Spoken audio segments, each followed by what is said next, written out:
Assalamualaikum warahmatullahi wabarakatuh dan selamat pagi. Perkenalkan, nama saya Adelwin Ramba, NIM 1702405176, kelas 7B, dosen pengampu Dr. Marliana Bakri MPD, Prodi Agribisnis, Universitas Cokro Aminoto, Palopo. Untuk saat ini saya akan menjelaskan materi berpikir sistem. Kita lanjut saja. Apa itu berpikir sistem? Berpikir sistem ialah suatu proses untuk memahami suatu fenomena dengan tidak hanya memandang satu atau dua sisi tertentu. Selanjutnya kita ke pola pikir. Pola pikir adalah cara menilai dan memberikan kesimpulan terhadap sesuatu berdasarkan sudut pandang tertentu yang dipengaruhi oleh emosi atau mental, pendidikan, dan pengalaman. Terus kita ke dampak yang ditimbulkan dari pola pikir. Dampak yang ditimbulkan dari pola pikir itu ada dampak negatif dan positif. Selanjutnya kita masuk ke dampak negatifnya. Yang pertama itu ada generalisasi, di mana proses kita mengambil keputusan umum dari data atau fakta tanpa mempertimbangkan bahwa ada juga kesimpulan lain yang bisa benar. Yang kedua itu ada konstruksi. Konstruksi adalah ketika kita mengkonstruksikan sebuah konsep berbasis kepada imajinasi dari sedikit informasi yang kita punya. Yang ketiga itu ada eliminasi.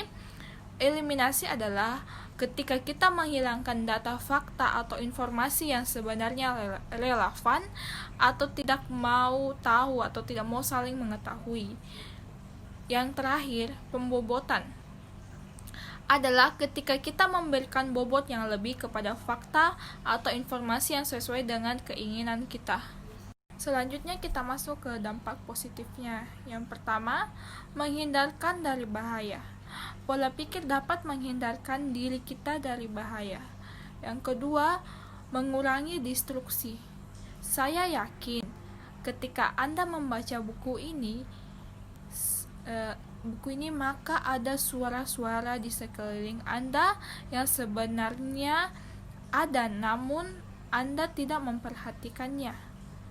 Kesimpulannya, jika kita berpikir terus, maka kita bisa kelelahan secara mental.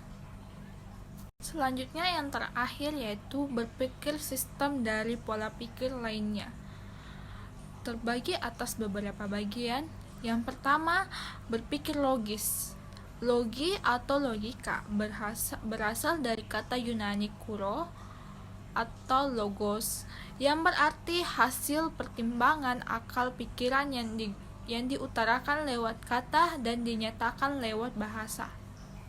Selanjutnya, berpikir kritis ialah merupakan jantung dari pendidikan modern. Sebuah proses untuk melakukan konseptualisasi, analisa atau sintesa dan informasi yang didapatkan dari berbagai sumber sebagai paduan untuk mengambil keputusan. Yang terakhir, berpikir holistik, yang berarti berpikir secara menyeluruh dengan mempertimbangkan segala aspek yang mungkin mempengaruhi tingkah laku manusia atau suatu kejadian. Demikian pemaparan saya dari materi berpikir sistem. Kurang dan lebihnya mohon dimaafkan. Sekian dan terima kasih. Selamat pagi. Atau suatu kejadian. Demikian pemaparan saya dari materi berpikir sistem. Kurang dan lebihnya mohon dimaafkan. Sekian dan terima kasih. Selamat pagi.